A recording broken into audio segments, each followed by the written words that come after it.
Hi everyone, welcome to ADHD Awareness Week 2024. I'm your host Amanda. Today we are honored to have Moonlake with us.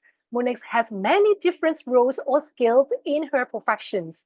A lawyer, a healthcare marketer, an investor, mentor, runner, and a community builder. She is also an ADHDer. Moonlake's doctor was diagnosed with ADHD in 2018 at the age of 15, and Moonlake herself was diagnosed a year later. Over the past 2 years, Moonlake has dedicated herself to supporting her doctors and learning about ADHD to manage conditions for both herself and her doctor. She is a great speaker to share today's topic, nurturing ADHD children and their caregiver, building confidence, resilience, and self-care. Before we welcome Monique, here is a question for you. Do you think Hong Kong provides enough understanding and support for ADHD families? Without further ado, let's welcome Monique. Hello, Monique. Welcome. So please say hi to our Hong Kong's audience. Hi everyone, 你好，我係 Moonlake from Unlocking ADHD in Singapore. Nice to meet you. Yeah, thank you so much. So I start to have our first question. So would you start by sharing you and your doctor's diagnosis journey and how it impacted your family? Yes, I'll be happy to. My daughter was diagnosed back in 2018 when she was 15 years old. At the time that she was diagnosed, she was struggling in school. In the Singapore school system, she was actually failing 5 out of 8 subjects. So any parent would get very kanjiong, very concerned. And, I already had stopped working to try and support her. And I went for parenting classes, but we just couldn't figure out how come an intelligent girl just wasn't able to show that she could perform well in exams.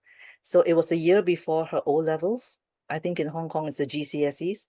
So a friend of mine had just got her daughter diagnosed, and with the diagnosis and with medication, there was a lot of changes. So I thought, you know what, I'm so desperate. Maybe this is one of the reasons why. So when she was diagnosed with ADHD when she was 15, then we thought, oh my goodness, we feel a sense of relief.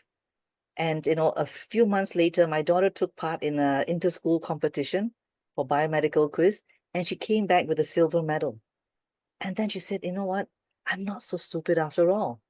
And then we realized that, with ADHD, a lot of the issue is to understand it, to find out more information and get support, whether it's medication, therapy, parent support. And then about a year later, as I was doing all the research to support her, I realized there's a genetic link. Not many parents realize that. And then I thought, at that time, I was 50 years old. And you think at 50, do I need to get diagnosed? But I also kept on having my own issues. I kept on getting overwhelmed. I'm hyperactive. I'm impulsive. I do too many things at the same time. So in my own desperation, I also decided to go for a diagnosis when I was 50. And yes, it was confirmed ADHD. So my daughter is ADHD primarily inattentive. Mine is ADHD predominantly hyperactive impulsive. So that was the start of the journey as a parent, as an adult ADHD who's late diagnosed. Actually, I think it is quite common for many families because many adult ADHD, why they diagnosed it or why they found some solution to help their ADHD, always is the first thing their children diagnosed their ADHD. So I think it's very common. So, okay, I would like to know that what is challenges did you face while supporting your doctors and managing your own ADHD? Double whammy here, right? Again, as a parent and as an adult. I think for my daughter, as a teenager, sometimes they have their own mind about things. So to be able to get her to work with me, to cooperate with me, rather than seeing me as telling her top down what to do, I really had to work on the relationship and build that trust, so that she knew that whatever I said, she may not like it, but she knows that it's overall for her benefit.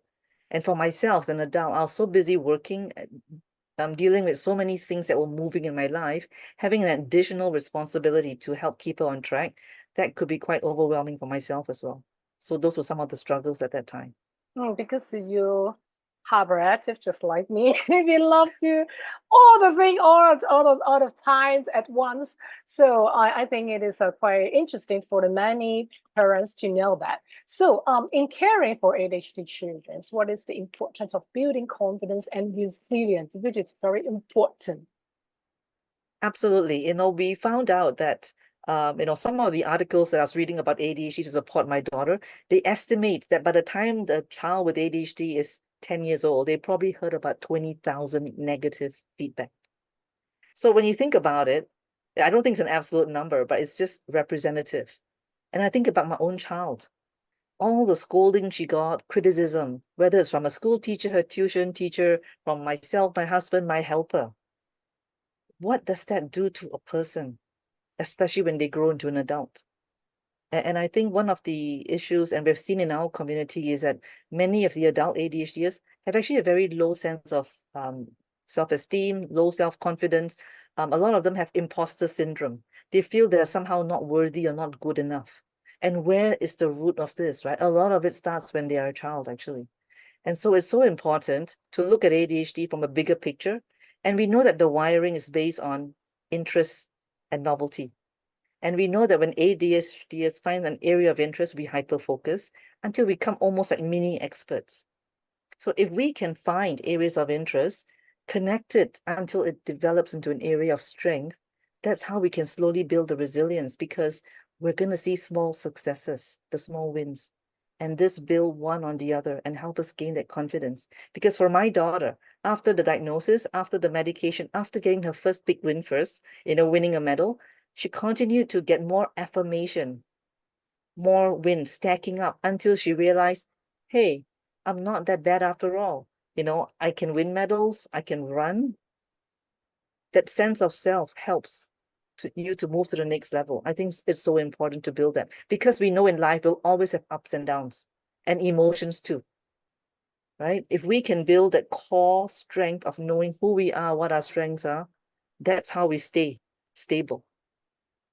It's very important, as you said, that when I'm a teenager, I also have low self-esteem and all the thing, it is not a very good feeling. But luckily, we are now all okay. So it is quite important for many parents to understand that please don't just look at their deficits. They also can have strength if the relationship and their resilience and the confidence can enhance. I think all the ADHD children can have a better life than now. I think it's very Yes, for important. sure. Yes, what I always latched onto is one of the very well-known psychiatrists in this field, Dr. Edward Hallowell. He talks about the ADHD wiring being like a Ferrari engine with a bicycle brake. Think about it for a second, right? The horsepower is very strong there, the Ferrari engine. It can win races, but the brakes are not good enough, not strong enough. So he said his job was to strengthen the brakes so the car can finish the circuit and win the race. So that's what we're trying to do. So the brake part is actually the self-regulation, the executive functioning, right? How can we equip our children, ourselves as adults, with that so that we can win the race of life? It is possible to thrive, right? Yeah, it's very important. I love this metaphor. So I would like to know how do you think parents and the caregivers can take care of their own needs while supporting ADHD children? It is very hard. Even the parents, they didn't have ADHD. Yes, I think the difficulty, especially for mothers, is that we always come last. It's always everyone else before us. And what is important to remember is that if we don't have that own stamina, that own stability, how can we be the one that can also help support others? So for me, myself, I have to keep reminding myself to have self-care. And how do you have self-care? It's actually to make sure you carve out that time for yourself, whether it's with friends or on your own, just to breathe. Because honestly, a day, if especially if you're a working mother, it's just nonstop from work responsibilities, stresses, and deadlines. When you go back home, it's a screaming child, right? Or some things at homework not done. So it's really to take time to breathe and to take time to also do things that make you happy. One of the things I was reading about, when I was researching on ADHD is something called a dopamine menu. I don't know whether you've heard of that. Yes, because a lot of us with ADHD, our chemical dopamine is lower than those that don't have ADHD. So sometimes we need that to just help us keep going, that little sparks of motivation. Sometimes we don't need a huge bunch, but just a little bit to just, get the motivation there. So doing a menu of small things that might just make you perk up, whether it's listening to a favorite song, going to get maybe a bubble tea, calling a friend, those things in between a stressful day. And then at the end of the day or at the end of a study period, something more to reward yourself. Those are the things that we can set along the way to give us that positive element and energy. So that is part of the self-care as well that I do for myself. Yeah, it's very important. My dopamine is come from my kids all the time. And I've got actually, two. yeah, me too. I have two. Because as you know, parents all the time. I found it in Hong Kong. I'm not sure in Singapore. Many parents they love their children very much, but forgot themselves. They will have a high pressure or they also have some anxiety, blah blah blah. They forgot to treat them much more happy or all the time, all the money, all the thing provides to their children. So it's very important for all of you to rearrange yourself to make sure that first of all you can take care of yourself. So you founded Unlocking ADHD, so that's why you have many different experience on it. Can you share some profound experience you have had while working with other ADHD families? I know that you have many cases sharing. I think many different stories. Some of the stories are really encouraging is, when we were doing some education in the community of medication, there's a lot of misunderstanding, misconceptions, lack of clarity about what it does, and would it be addictive? Would it make me a zombie? So when we shared more of this information, parents who were on the sort of not sure, on the fence to medicate or not medicate, when they understood more factual and they made an informed decision, they actually found that when they tried it, they realized that it wasn't for life. You can do a trial. And they saw the positive effect. They can come back and say, wow, my kid is so much happier because now they have less complaints in school. They can focus a bit better, they can study, and our relationship is better. So then you can see the family transform. Another story is when a parent themselves gets diagnosed and they realize that actually, they were part of the problem as well, but now they can be part of the solution. I think that kind of light bulb moment can make a major difference in the family's growth, right? And Yeah, progress. Yeah. they're very important, and I hope that all of you, our audience, if you think that maybe you suspect have ADHD and you just think about it, is it's good for me to do diagnosis? I think Moonlake information is very good for you because maybe you are the big problem before, but after you diagnose this, you knew that's what it is. You can have the treatments or go through the journey with your children. I think the children will feel much more comfortable, isn't it, Monique? Yeah, I think so. And what it helps with my daughter and myself is that the fact that she knows I have the same diagnosis as her, even though we have it differently. You feel that you're not alone even in our own family. There's someone who understands, who's a little bit more patient with her, and I share my struggles with her too. And so she can relate. So when it comes to trying to, maybe get some things done that maybe she's not so keen on, because we have that relationship and that relatability factor there, I think that we can move together as a team. Yeah, so that's important. Yep. I totally understand that you. I'm not alone is very important for the children. Yeah. When tutoring ADHD children, how could parents and teachers collaborate to provide the best support? Because we just only talked about parents. How about teachers as well? Actually, we really need to make sure the environment is the appropriate environment. I think that all the coaching, or all the focus on just the child or the adult alone, is only half the job done if we don't ensure that the environment, whether it's a home, the school, or the workplace, is the one that can support going forward to sustain, right? So in the terms of the teachers and parents, number one is really to have that clear communication. Like the parent actually to be an advocate as well for the child, because they know the child the best in terms of their wiring, whether they have any sensory issues, how they respond to certain stimuli and situations. If one of the regrets that I had when my kids were growing up, I spent too much time being a customer service officer and not an Really? advocate. Yes, for my kids. I regret that. Okay, And I'm trying to okay. share this with parents so they understand. Because if we are the customer service officer, but just apologizing, oh, I'm so sorry, and I'll talk to them about it. You take people's feedback and then you internalize it and you try and so-called teach your kid, how to conform or fit. But sometimes the kid really needs the extra help, the extra time, a little bit of leeway. So there's no one advocating for the child. So as a parent, right, being able to understand your kid and then articulate what the kid may not be able to articulate to the teacher, but for the teacher side to also, be open, right, to this dialogue. So I think it really is a partnership, as you said, to be the most optimum, but it's not always the case, but we can always try. I think some of the parents I know, when they come across an article that might be useful, they actually send it to the teacher gently. Yeah. Hmm. Yeah, but I think in Hong Kong, we would like to let more teachers more understand ADHD people, children. So it is they can the parents and the teachers can have a better collaboration in the coming future in Hong Kong. I hope that. So how can the community better support ADHD individuals and their families?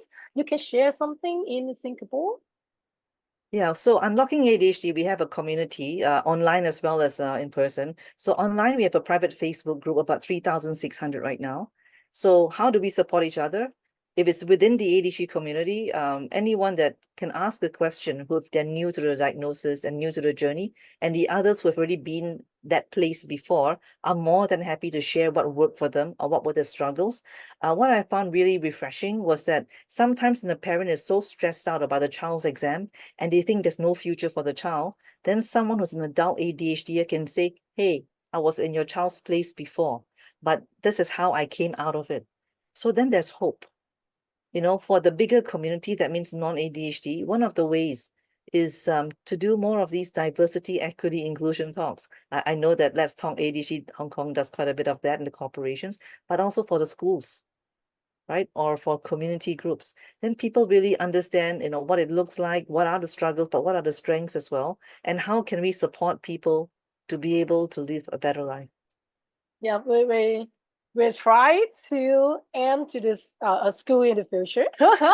Yes, actually said that it's very important for the awareness for this kind of thing. So as an ADHDer, you and me also a hybrid. So how do you balance your multiple roles and then maintain a positive outlook on life? Because the one thing is you have children, I didn't have children. So you also have many different kind of roles. So how can you balance it? I think it's to realize, number one, you cannot balance it. Okay. Because if we put too many expectations on ourselves, all the shoulds, um, we'll find that we're going to get very stressed. I think we need to be realistic. We always talk about work-life balance. Honestly, I don't think there's a real thing like that. It's more of like at different stages of one's life, one thing may be a bit more time than the other, but it's to accept that, go with the flow. So for myself, though, I have to be very intentional. Like sometimes my husband will say, hey, you don't have enough time with me. So I actually make appointments on my calendar to say, okay, my husband's off this time, I'm supposed to not have any meetings that time so I can spend with him. So same thing, I try to make sure I have the meal times available to talk with my children when they're back home from the studies. So it's intentionality is super important. Again, there'll be never a perfect balance, but the intentionality and also communicating it to the loved ones. Because sometimes when I block off that time, but I can't avoid it, there's a whole bunch of people that need to meet, and that's the only time they can meet. It ends up that I'm not keeping that time for my husband. I need to let him know I tried. Because if I didn't communicate that, all he sees is I'm not available. So we have to also improve our communication. Yeah, I think communication is a very core thing for all kinds of family, and it's very important for us as well. So I totally agree that it is quite hard to balance, but I think your family will understand if you have a better communication with them. So what is your advice and encouragement put you over to other families facing ADHD challenges? I think number one, don't worry alone. Okay, you're not alone in this journey. Reach out. I found that in Singapore, and I'm sure same thing for Hong Kong. The minute you open your mouth and say, I have ADHD or my child is ADHD or something, someone says, hey, me too. Or I know someone else like that. But if we don't talk about it, we'll all suffer in silence. So I think number one is to reach out, be willing to talk about it, find the community, find your group, because it's so important to have people alongside in this journey. That's number one. Number two is also the accountability part.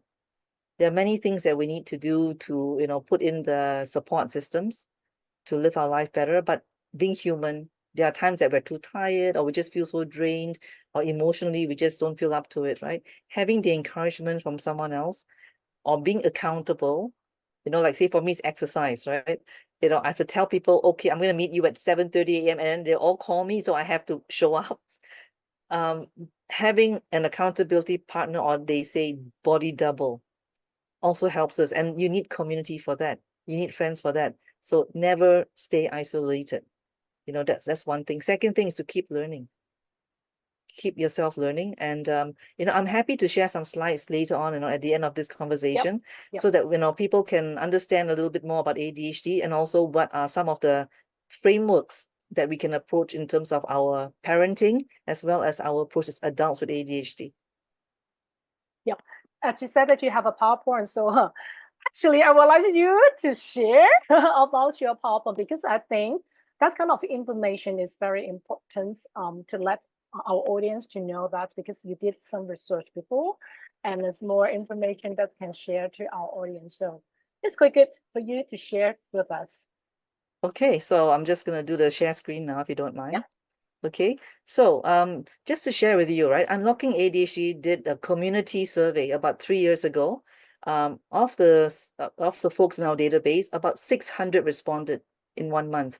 And when we looked at the results, it confirmed the fact that ADHD does impact home relationships quite negatively. About 79% of the adults and the parents with children indicated there were issues because there's an emotional aspect to ADHD that we don't often address. And this affects in terms of parent-child conflicts, different approaches for parenting, but also the marital relationships. We do know it's a higher incidence of divorce and separation. And then concerningly, almost 70% of the children that we surveyed had trouble progressing in school. My child was one of them, right? And at the workplace, about almost 40% have trouble holding on to a job. We also find some of the emotional issues, the friendship issues, being misunderstood, also being a factor. And so what can we do about it as a community? I believe that the numbers will not be so different in other countries as well. And as parents and teachers, right, one of the things to remember is that we need to feel a sense of security and safety, because we know that if we are having those emotions like shame, fear, pain, it's almost like a break inside where we can't progress, on and learn. We need to unlock that part. So how do we unlock it? It's really to be able to give that sense of psychological, emotional safety, to feel heard, secured, empowered. That is the key in order to unlock the other skill sets so that people can learn, right? I was giving a presentation recently and we talked about something called executive function. That's really to get things done, very goal directed. And actually, we need these skills to navigate life better, more successfully. But these lie in the prefrontal cortex of the brain, the front part. And that's the last to develop in humans, mid-20s to early 30s. So research also shows that those with ADHD are 30% behind in the development of the executive function. So what does that mean in real life? About 3 to 8 years behind sometimes, right? I don't know whether you've seen that as well in your community in Hong Kong, but in Singapore, we've got this big exam at age 12, the PSLE, primary school leaving exam. The kids are all 12 years old, but if your ADHD kid is 12, but their executive function age maybe at best 9 years old, but our expectation is for them to perform at the 12-year-old neurotypical age. We actually setting them up for failure. So I think the adjustment of expectation is important. And I found that once I realized that, I could moderate how I thought about things. All the should haves, right? Melted away. You deal with the child that you have, not the one that you wish you have. And I thought it was very important to emphasize that we need to differentiate between I won't and I can't.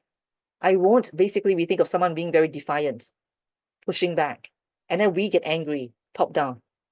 Okay, but I can't, meaning I don't know how to do it. I need support. And if you can see that a child is an I can't kind of stage, then it's actually to help them, work alongside with them so that they can do it, and then show them how it should look like in the end. One of my good friends who's an executive function coach in Singapore, she said some of the clients that she saw, the younger folk, one of the sad things is that they sometimes don't see the why and the how of the future. They don't have hope because we're so busy on the strategies, right? So it's to get underneath and say, what do you want in life? What are your strengths? So these are some of the things. I think the emotional and relationship needs are very important because a few years back when my child was having a very difficult situation, what made her work with me was because I managed to get her to buy in into what I was trying to do. And you can't have buy-in if you don't have a good relationship with your child. So fundamentally, to build that good foundation is actually to engage with them. So my kids used to complain, how come when you come back from school, the first thing you always ask me is, have you done your homework or any tests, And it's like, we look at them as a human doing, right? Not a human being. And again, connect on a pure human to human thing. Talk about fun stuff, gossip, whatever, right? And, when we did a presentation to the teachers in Singapore last year, one of the phrases that really resonated with them was to be curious, not furious. Because if there's a behavior that might upset us or frustrate us, before we react, is to take a step back and say, now, I wonder why they did that or what was behind it. And by trying to put on the scientist hat, we will be less reactive, and then we can find out, what is behind that. So I think it's important to have some of these frameworks in mind, so that we can interact, in a more healthy and productive way. So those are some of the main things. Yes, it's very important, as you said, that I think many parents, they've forgotten that is have a very good relationship with their child, and always to ask something that's what they do in the school, what they have to do.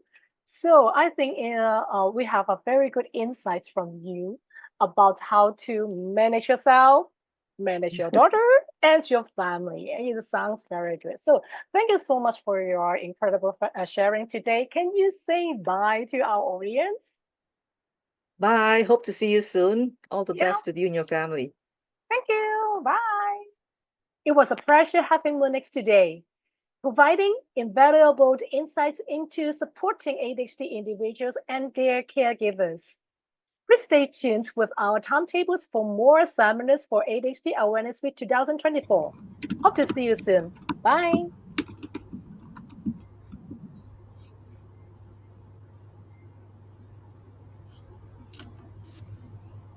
Hello，各位朋友，大家好啊！多謝你哋啊！咁啊，依家咧阿 Moonlake 入緊嚟嘅，咁同埋 Hello 你好啊 Moonlake，Hi Moon，好，係咁我哋咧個 facilitator 咧阿 Elizabeth 都入緊嚟嘅。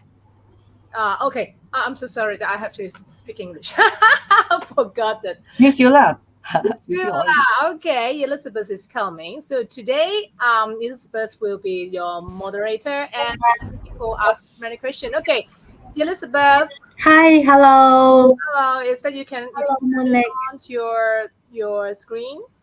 Hello, everyone. We just only Hello. listen to your voice. Okay.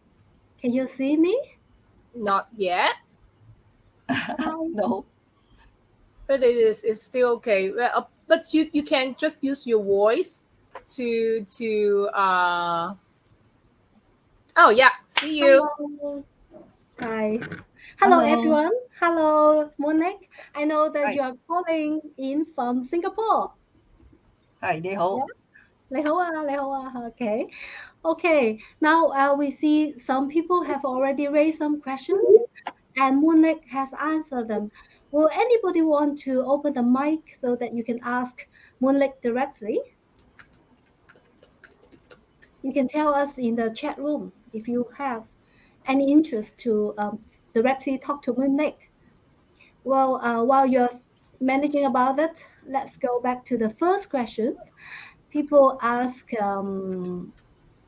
let me see.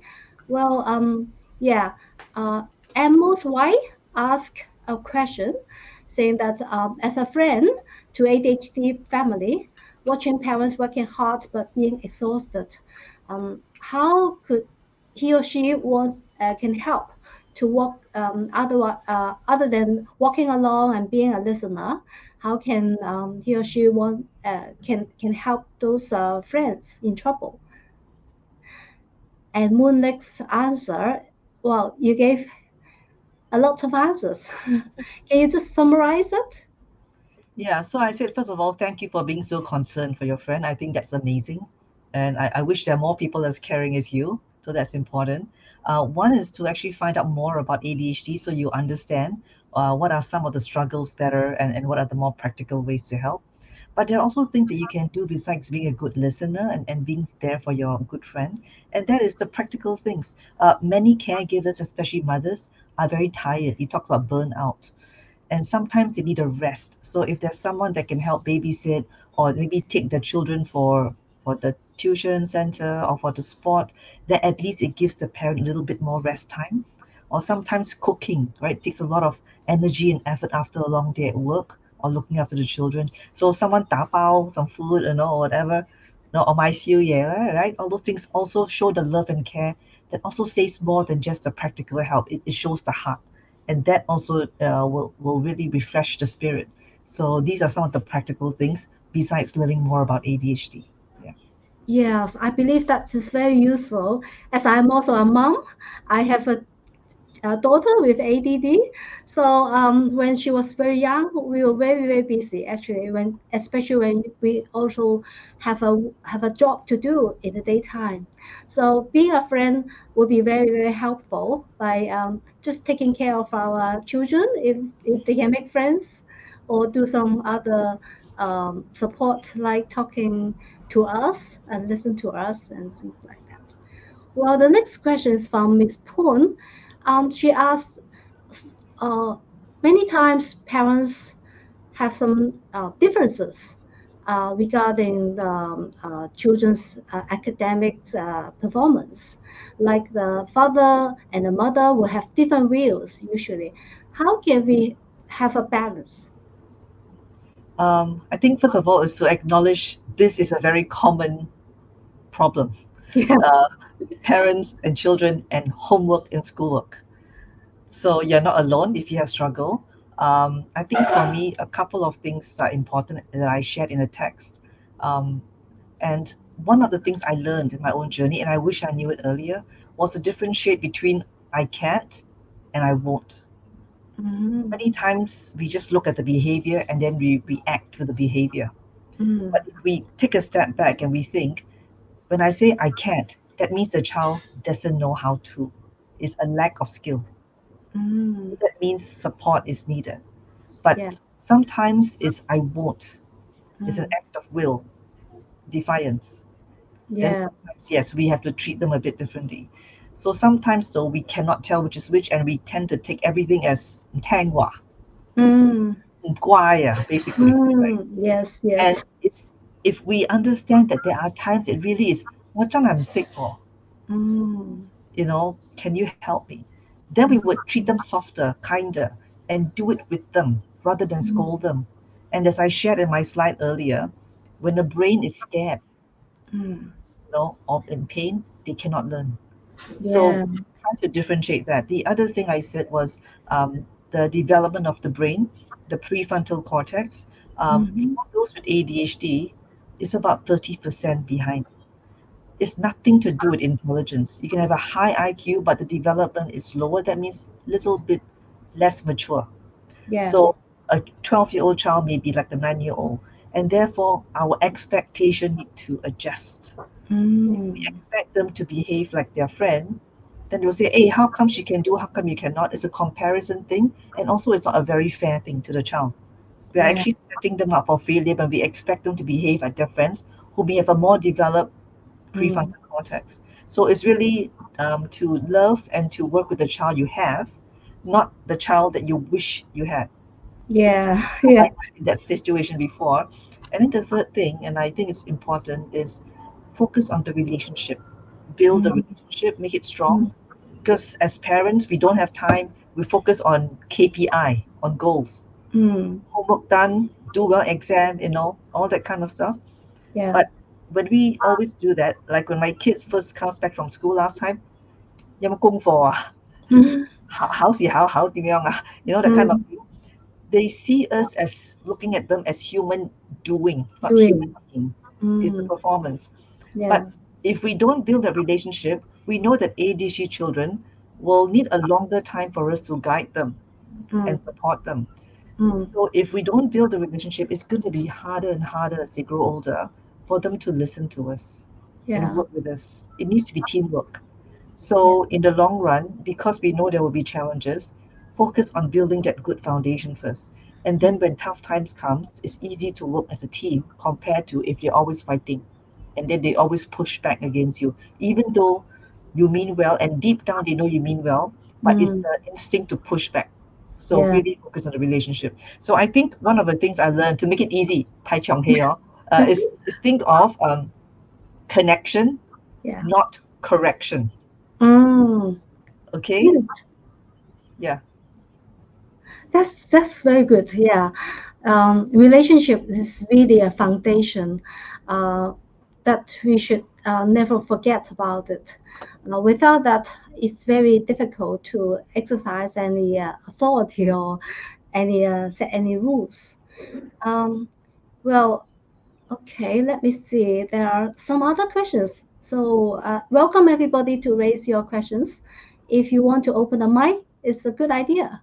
So, Let me and just follow up on one question. There was a yeah. question here asking about the difference between I can't and I won't that I Mm-hmm. talked about earlier, Yeah. and about, are there tips on how to identify when is when, okay, Mm, and how yeah. to build a team?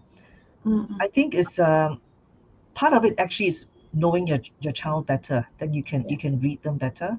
Yeah. But it's also okay to ask very clearly, how can I support you?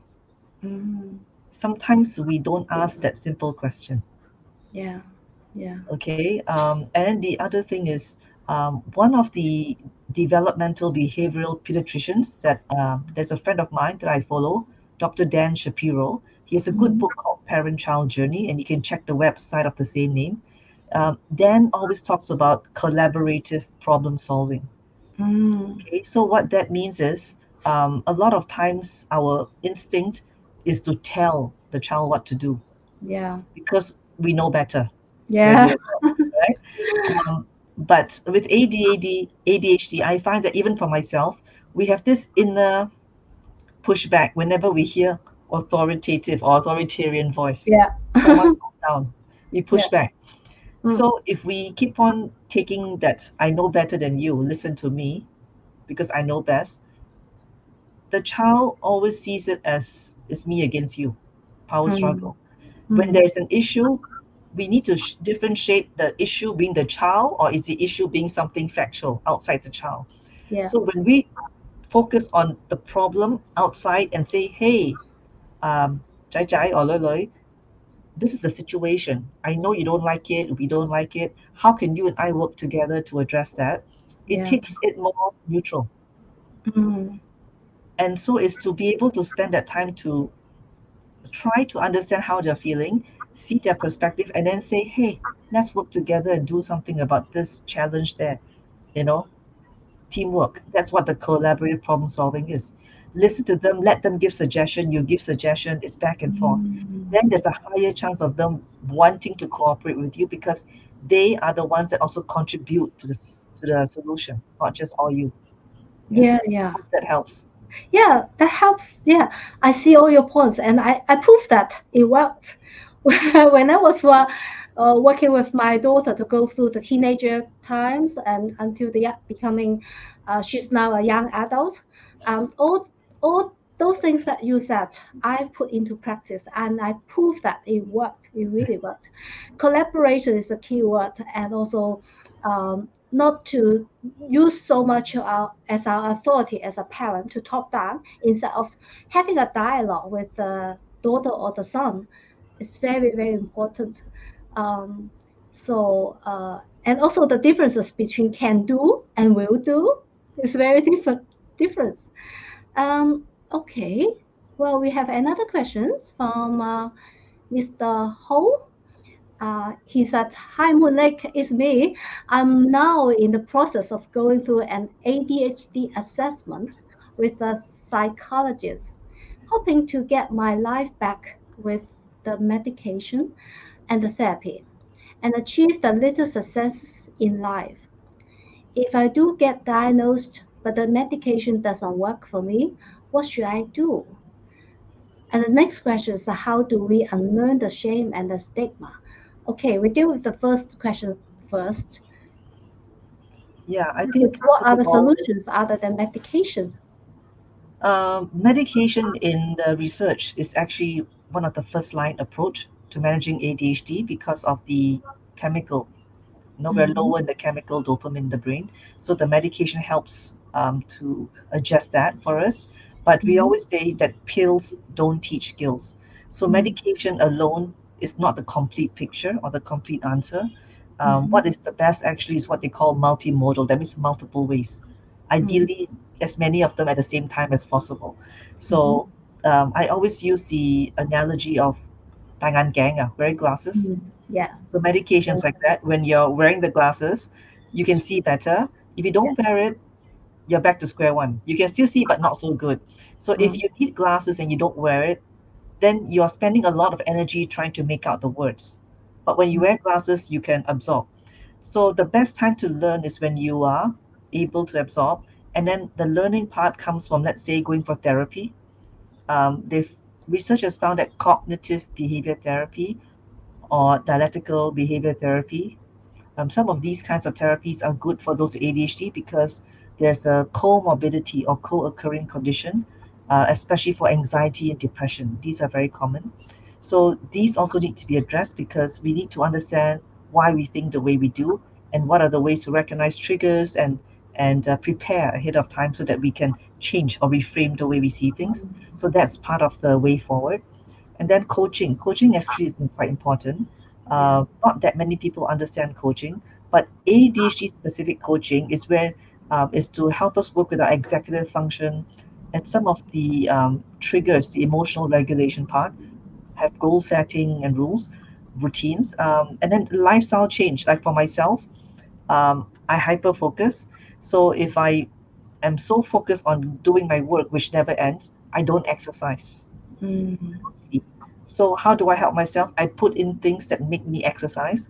I sign up for half marathons. I just did one yesterday. Excellent. So it makes me stay away from the computer for a little bit, Yeah. right? Or I have friends to be my body double or accountability partners. So we need to put in some of these things. So therefore, community support is important.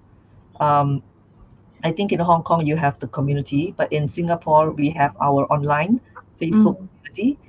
We also have a Discord server that's online, and every month we have meetups because we want to build friendships so people know that they're not alone, and that's where people can exchange strategies as well, real life stuff, right? Not in books, and that's important. So again, for Unlocking ADHD, we have a YouTube channel with about 40 videos from all our webinars from the last 3 years, and there's 3 on medication.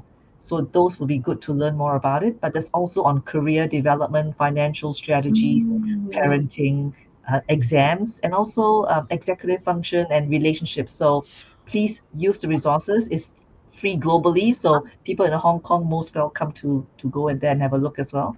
Good. Yeah. So Thank just you. own, okay? Have a Yeah. community. Yes. Actually, in Chinese, that's called 办法总比困难多. Actually, there are many solutions. Just Yes, and then unlearn. the other question was unlearning the shame and stigma, Yeah. right? That Yes. is actually a serious one because it takes many years of building up that shame and that stigma from all the negative responses as a child until we grow older. And people with ADHD actually have a lot of, I would say, oops moments, right? Sometimes failures, fail at this and that, right? Myself included. So it builds up. So we have to recognize that it does take time as well to unlearn, and we Yes. need to give ourselves that time, that patience. Definitely, therapy would be one way to address this, and we should explore that. But the other way is also to recognize where our strengths are, to understand that these strengths make us unique, and these are the ones that help us add value, Yes. whether it's the workplace, our home, our friendships. So, for myself, I try to look at the positive. A situation is neutral, but with how emotions work, we have high and lows. So, we have a tendency to look at things more negatively. But if we can frame, I like to use that word a lot, and see it in a more positive way, I think that's a better way, a healthier way to cope with life and slowly unlearn the shame and stigma. We always talk about the glass either half empty or half full, right? The water level is neutral, it's still the same. But my husband told me, think about it a third way. It's not static, it's not fixed. Someone can come and pour some more water in, you know? So think out of the box, right? Things are not say fixed mindset and growth mindset. Yeah, yes, So yes. we always try and see that 1%, 1 second faster, 0.1% improvement, right? Go for stuff like that. That helps us slowly get out of the shame and stigma, because when we start leaning into our strengths, the small wins start coming. They Yes, may be small, but they build up and they build the resilience. And yes. this is what helps us at the core muscle when life's challenge come. To remember that we have gone through hard times before and we've come out, and we will come out again. Yeah. Yes, yes, yes. We should encourage ourselves and also look into our own strength. Um, so actually, there's nothing to be shameful about it. So many ADHDers are successful people, and Yes. yeah, we do too. So just I think we have to recognize our strength and be confident in our abilities. May not be in the academic side, but maybe in the others, like arts or sports or creativity. We are very strong about it. Yeah. So let me see. Oh, some more questions. That's good. Mr. Lam or Miss Lam said, "Hello, Moonlake. In one of your text answer, I'm interested in the differences between I can't and I won't." Okay. Well, this question you have already answered, right? And then let's see. Oh, another follow-up questions. Okay. How can I support you or collaborating, solving work with children instead of tell them what to do? First, acknowledge and understand and all this. And she's very appreciate all these points. She jotted down all the summary. That's Thank you. Thank you yeah. for doing that. I couldn't agree more. That these are all very golden rules. Are there any good recommendation for ADHD specific coaching resources? Well, I think Let's Talk ADHD Hong Kong has got some Yeah, coaches. sure. So, yes, so please talk to them, because I think that, there are coaches from all over the world, but I think that the most effective ones actually are the ones in your own country, because they're familiar with the culture and the Yeah, local context, yeah. right? Yeah. Well, let me say something. Let's Talk ADHD has two coaches. One is Amanda. She's a certified ADHD coach. Okay, and I myself is a certified life coach with two ADHDers in my family. So I've been trained by them. First, my husband is an ADHDer, and second, my daughter, now age 22, she's like your daughter. She's got ADD instead of ADHD. She doesn't have so many hyperactive or impulsive behaviors, and that usually happen to girls, a woman. Yeah. Later on, tomorrow, 1 o'clock, we have another topic. That is about ADHD women. How about we have a speaker called Noel. She'll talk about the strength and potential of ADHD women. That's very important. So coaching is really a good way to help people to enhance the awareness and develop some skills, some coping skills to deal with all these day-to-day challenges. And it works really quickly. Yeah, my daughter's a coach too, so I Really, definitely support. Yes. really good. That's good. Yeah. And also, Vanessa has a question. How can we let ADHD child to accept himself learning process if that is slower than the others? And he also needs extra effort and time to reach certain standard. I think the first thing is not to make him or her feel less than, Mm, because if we know that there is a lag in development, as I said, it's not to do with the IQ. yeah. Okay, it's just the brain's time is a little bit different. It's Mhm. not to do that they are stupid or something. So I think instead of focusing on the so-called deficits, let's try to identify what are the traits that are strong Mhm. for the child, because Yeah. the ADHD wiring is very much interest based and novelty based, Mm. not so much priority based. So if we can identify the interest areas, the ADHD actually can zone in there and hyper focus Mhm. and find out so many things about it. They become like a mini expert. Mm. That develops into a strength. Yes. Yes. So I would rather focus on the positives. Yesterday in Singapore, we had an event, and we had Mhm. a parent um, of neurodivergent children facilitation session, a breakout session. Really And good. when we were preparing for it, initially we wrote, oh, are you being stressed by, all the parenting of neurodivergent children, come and find a community. And then my parent coach looked at it and said, hello, can you please talk about the joy of neurodivergent parenting? So many times we focus on the challenges and we're all in this together, you know, 好辛苦啊, Mm. 好凄凉, right? That kind of Yeah. thing. But how about reframing? Again, I use the word reframing. How about looking at what are the things that they do that bring you joy? Mm. What are you proud of? I'm sure there's something about your child that you like, Yes. you know, and those words of affirmation are so precious. Mhm. Okay, that when we did our exercise, we actually focused on the positives, the joy, and then we talked about areas, not areas of challenge, but areas of improvement or areas to be improved, Mhm. so that there's an acknowledgement that is a work in progress, but the keyword is in progress. Yes. Yes.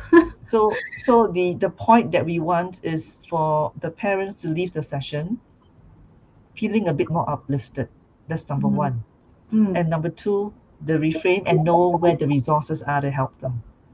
So I Mm. think for ourselves sometimes is to take a step back. Again, appreciate the child that we have. 一定有好嘢嘅, Yes. Yes. Yes. okay?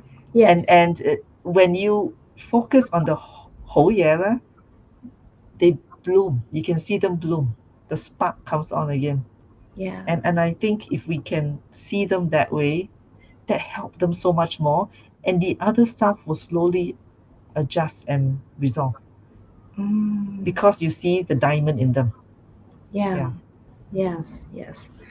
Yeah. Yeah. In one of our pops, we say 放下偏見，放大優點. We should enlarge their strengths and remove the stigma. It's very important. Okay, the last question. Oh, okay, we have two more questions. One is from Miss Ng. She said, in traditional Chinese society, the grandparents think that it may be the mom's fault when giving birth to the ADHD children. What should we do for those suffered mothers? That is very common, right? Yeah, I when I saw that, I First of all, I don't think there's any research to say whether it's more on the mother's side or the father's side. Yeah. Okay, I don't think there's any clear research, but No, it no reminded me research. of, in England, there was this king that wanted a son, and he married how many wives, right? Just to get a son, and he kept on getting daughters. But that one genetically actually is the father's genes that determines the Yes, gender. yes, yes. So sorry, when I saw that, I thought of that. But I think it's important that we also talk about what are the positives of the contribution that the ADHD wiring can make to society, so that when a child has ADHD, we don't see it as, oh, it's like it's a downhill, but what are Mm, the possibility that this child could do something special for their own family and for society? So in mm, Singapore, what I'm doing for ADHD Awareness Month is I'm having a campaign called ADHD Stories, and I'm getting people that have done something to contribute back to society who have ADHD to mm, share the story, so people can see that, look, these are precious people. And the children mm, with ADHD, right? You nurture them, they could one day grow up and contribute back. In Singapore, we have a man named Jack Sim. He's known mm, as the Toilet King mm, because he is founder of the World Toilet Organization. He mm. upgrade the sanitation level of many countries. Wow. Okay, it's very out of the box ADHD, Yeah, right? You yeah. know, and today, a friend of mine, Clarence Ching, he's a young man, mid-30s, and he's changing Singapore with social mobility for young people. Mm, And he's an ADHDer because mm, in many of us with ADHD, we have a streak of social justice. yeah. And Yes. so many of us are drawn into the social service sector or public policy and all that, right? So Yeah. can we celebrate that? So again, if you look at the traditional mindset, um, I wouldn't look at whose fault it is, to have a child with Mm, ADHD, but is to really love the child. Yesterday, I was having a chat with my family over dinner, and I said for some people, when they find that they have ADHD, they get very sad because they think, oh no, I'm going to pass it to my child, or maybe I don't want to have children mm, because I might give them ADHD, and I want to mm, avoid that. But I said, actually, it shouldn't stop me from wanting to have children. You know why? If you learn about ADHD, you mm, understand it, you know where your strengths are and mm, how you can contribute, you are in the best position to be a parent because you know exactly how to help your child in a way that you didn't get the help when you're younger. So yes, imagine what you can do with that potential. yes, yes. So That's I'm right. talking about reframing it again, right? Yes, yes. So it's all about reframing our mindset. It's all about removing the stigma. If you don't think this is a shame, then you don't really think that giving birth to another ADHD is not good. Okay, and then well, some more questions. One is from Mr. Ho. Okay, he expressed thank you. He's now regular at Unlocking ADHD. Oh, that's good. He's attend your seminars. Okay. A question from Miss Ng. How to choose a school for ADHD children? I think it depends on how old your child is and also what kind of, I would say that the capability or the interest. Hmm. Because depending on the level, like say for my own daughters, um, in Singapore they did the O levels, which is like the IGCSEs in Hong Kong, that Mm-hmm. equivalent. And Mm-hmm. after that, when it was time to choose another school for them, I chose a school that had a very different format for teaching, which is modular. That means that it's broken down. It's a bit like the American system. Mm-hmm.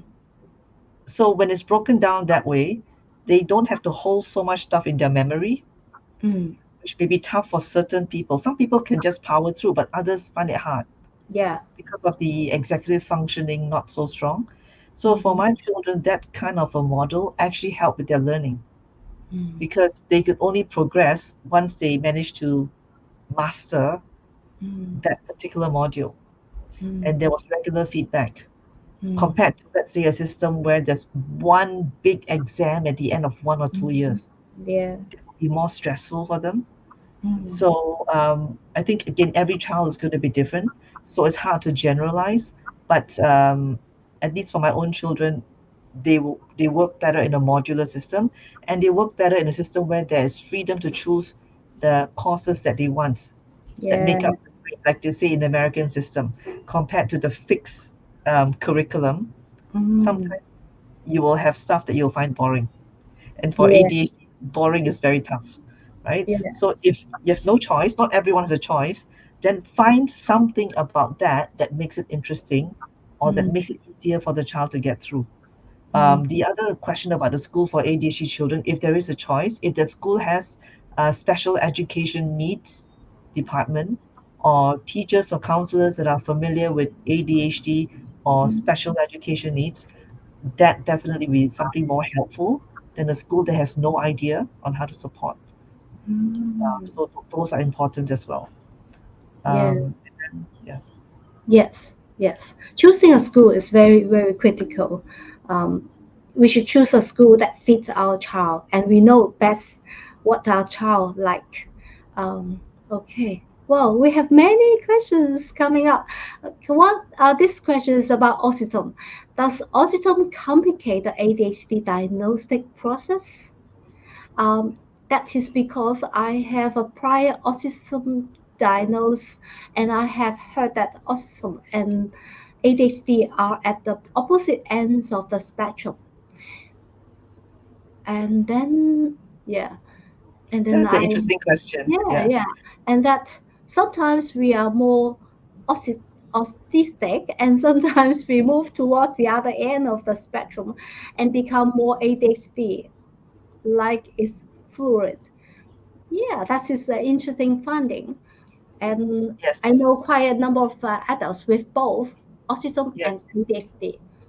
Well, we talk about special education need just now, SEN, right? Mm-hmm. And I always talk about the Holy Trinity. The three most common SEN in Singapore, which I'm sure is quite common in Hong Kong too, are ADHD, dyslexia, and ASD, autism spectrum Yeah, disorder. yeah. And we also know that because of the comorbidity or the co-occurring conditions, rarely is ADHD pure ADHD. Mm, mm, I shared my slides earlier. In our mm, own community survey and also global research, we know that adults with ADHD, about 80% or higher, have another condition on top of ADHD. mm. And autism, ASD is definitely one of the common ones. So even it's a new term, right? Autistic ADHD, AUDHD, right? And actually, it is tough because it's like an inner tug of war. Yeah, The autism side likes structure, yeah, likes routines, and knows what everything is. The yeah. ADHD one wants variety, spontaneity, right? So it can get quite complex. Yes. I think rather than get too tied up in the specific labels, or am I more ADHD today, or am I more autistic another day? It's just deal with whatever that issue is without that labeling, and come up with some of the strategies or solutions for that particular situation. Don't Mm, tie it to the so-called label. yes, yes, yes. Yeah. So that's how I would Labeling see it. doesn't help. And Yeah. we do know as well, for ASD is not treated by medication, right? It's more like the therapy, the social skills. Whereas for ADHD, medication is one of the ways to approach it. So Yeah, it's also quite different. Yeah. yeah, that is a major difference. Yeah. So Okay. definitely it does complicate. A long answer to your short question. Autism does complicate the diagnostic process. A lot of people rarely have the simultaneous time diagnosis, usually one after the other, because it could be that when one is treated, then the other one surfaces a bit more evidently than Mm, previously. Yeah. yeah, yeah. Okay. Well, the last question from KY Lee. Hi, Moonlake. Is there any research data indicating a higher chance for an ADHD student to drop out from school than his or her peers in the same year? Yeah, thank you for asking that. I think it's a very important question. Actually, I looked into that recently, and the data does show about as high as 25%. Wow, Okay, 25. and the data I looked at was more for the university level, the college level. Mm-hmm. Okay, and our own survey that was shared as well, from 3 years ago, Mm-hmm. we saw that about 70% of ADHD children have trouble progressing in school, Oh, that is but we high. didn't specify like what level.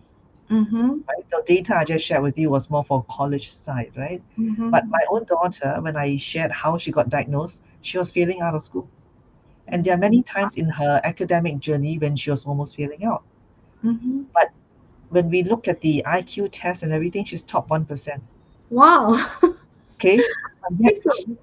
but then there's still that danger because of the other issues that come with Mm-hmm. ADHD, like executive function, right? And Mm-hmm. some other issues with the comorbidities. So that's why actually it's important for us as parents to Mm-hmm. understand that there is that risk there Yes. about school discontinuation, Mm-hmm. right? And then how can we equip our kids? Yeah. But on the other hand, from the educator side, to know that these kids are talented, but Yeah. there's also a risk. What can the school do to put in systems to also acknowledge some of the challenges that the Mm-hmm. students are facing, right? Is it Mm-hmm. the way that the exams are, being conducted? Is it the way the lessons are being taught? Mm. Are there different ways to assess Yeah. besides the standard way? So these are like bigger questions. But for the practical question for us as parents, one of the things I wanted to share from our own learning is that because of the development of the prefrontal cortex being a little bit slower, Mm-hmm. that means the immaturity level. Um, as Asians, we always like to rush to do everything fast. Yes. Okay, fast Yeah. track, Yes. right? So it may not always be a good thing Mm. to rush, either to be faster than everyone else or even same as everyone else, if Mm-hmm. the child may do better going slightly at a slower pace. Mm-hmm. They may be able to do even better on the long run. Mm. So it's not to compare with everyone else who's going to be faster. It is what is right for your child's pace. So actually, the concept of a gap year, which is quite Western, and for us in Asia, we're not so used to it. But it's not a bad thing, in my own personal experience, to have that gap year, that 1 or 2 years, for the Mm. child to go slower, to find out who they are, what Yeah. their interests are, build up life skills. Yes. Because a lot of parents, they don't realize, they think that maybe 去讀書喺旅行, right, at a foreign university or something, maybe a Hoti, different Mm. environment. Yes, different environment is interesting, but if they don't go with the skills, equipped with the skills, budgeting, waking up on time, going to class and all that, it can actually be a problem. So it'd be Yeah. a more expensive problem, Mm. emotion and time and everything else too. So we really need to take a step back and see what is right for your child. Is the Yeah. child ready or not? And if not, then let's spend that time to get them ready. Again, go slow to go far, right? Yeah, yeah, yeah. I Yeah. totally agree. Yes, we should always ask what is best for our child. We know our child much better than the teachers, I'm sure. So it's very, very important to remember that. Wow, thank you so much, Moonlake. You've answered many, many questions, and very, very excellent, excellent presentation, and also answering session. Thank you Good so much. moderator. Yeah, no, we should chat more. Sure. I believe that as parents, we have many, many questions to answer and many decisions to make. And it's very important to remember all the key principles that Monik has already told us, and also seek the support from the community. Can I just say one more thing? I know we're going to end soon. Yeah, Because this is ADHD Awareness Month, yeah. in Singapore as well. In Singapore, we're celebrating it by encouraging everyone to watch an award-winning documentary called The Disruptors.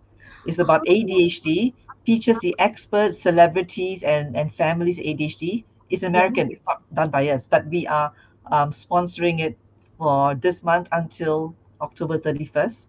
So if people are interested, I mean, I've limited tickets, but for all of you who took the time to sit and watch this live tonight, please go to the Unlocking ADHD website, and you can find the instructions there if you all want to watch the Disruptors. And we encourage people to watch it with the families so that the families can all be on the same page and the same understanding, or watch it with the work colleagues if they want to understand more for diversity, equity, inclusion, or with even the friends, right? So this one, I encourage and invite you to share this and celebrate this with us. It's until October 31st. Thank you so much. Well, after I end this webinar, I will quickly check out your website to see the disruptors, right? Did I get it right? Disruptors. Yes. Okay, that's a good resources. And also, I welcome everybody to visit our Let's Talk ADHD website too. You guys are doing an amazing job, by the way. So, 恭喜你.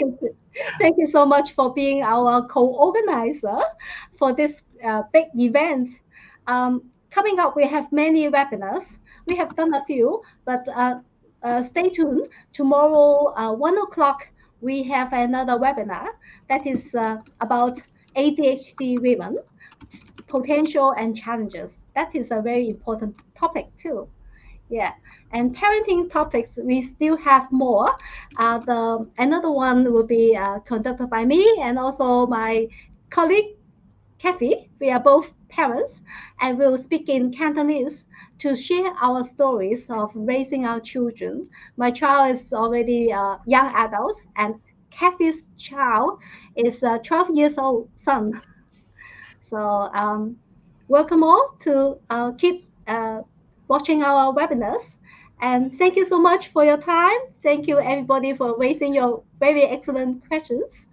We'll see you soon. Bye-bye. Bye-bye. Bye-bye. Bye-bye. Thank you. Thank you. So please remember to fill in the survey. After you fill the survey, you receive the notes about this seminar. There will be many key points that we just shared tonight.